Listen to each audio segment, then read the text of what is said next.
Commanders, Pro-Tah-Zzioh back with another video, and this time we're going to talk about the AOW3 Birthday Tournament. You heard that? AOW3 Birthday. So AOW3 is already 6 years in action, and that's why we have this once in a year tournament for its birthday.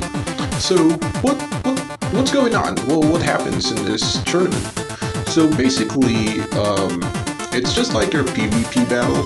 You just have to destroy the enemy base in order to win. No special win conditions. But there's a catch. What's that catch? You get prizes. How do you get prizes? You would have to collect a prize box within the battle in order for you to get those boxes, or those prizes rather, at the end of the battle. So for each battle, there will be a lot of supply containers that's spread out in the map. They will spawn continuously. Once the prize box has been opened, or even before the prize box gets opened, they will still spawn continuously, especially after it gets opened. So at the beginning, a prize box indicator, you'll see that on the map where it's gonna spawn. If none of you would collect any containers at that point, then it will spawn at the indicated area. If any of you would collect containers, it will speed up the time required for the box to spawn. And then if you collect way too many containers, then the box will spawn in the enemy base or near the enemy base. If you don't collect any, and if your enemy collects a lot of containers, then the prize box will spawn near your base.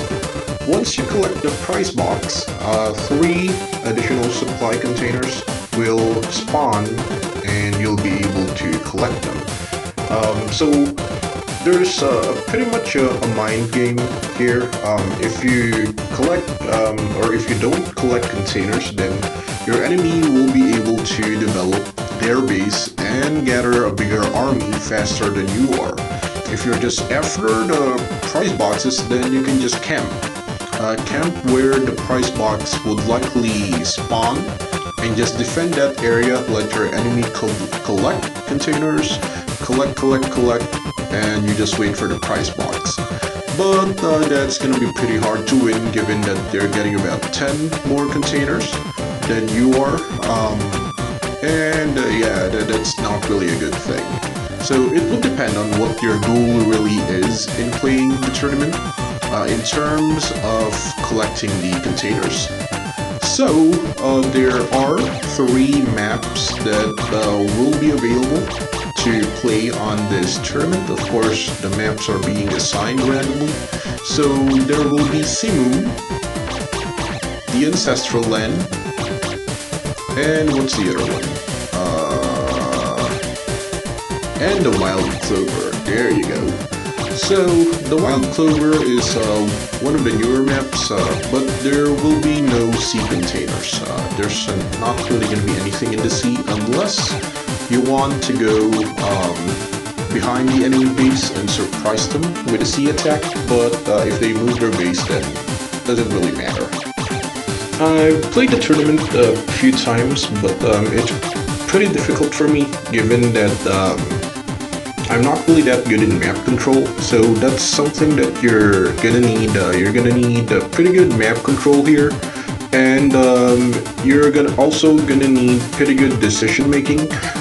When to attack the enemy, when to control the map, and when to develop your base. A few tactics that you may try is mass cyclones or mass dragonflies, hawks and vertex. Then you can go either hammers if you're confed, or jaguar, chameleon, porcupine if you're playing resistance. Force are a pretty good option as well for confederation. And I'm not too sure about the albatross. I haven't tried it since my albatross isn't that upgraded. Anyway, that's gonna be all for now. Good luck out there in the battlefield and hope you get a lot of prizes. Pro-Tah-Zzioh out.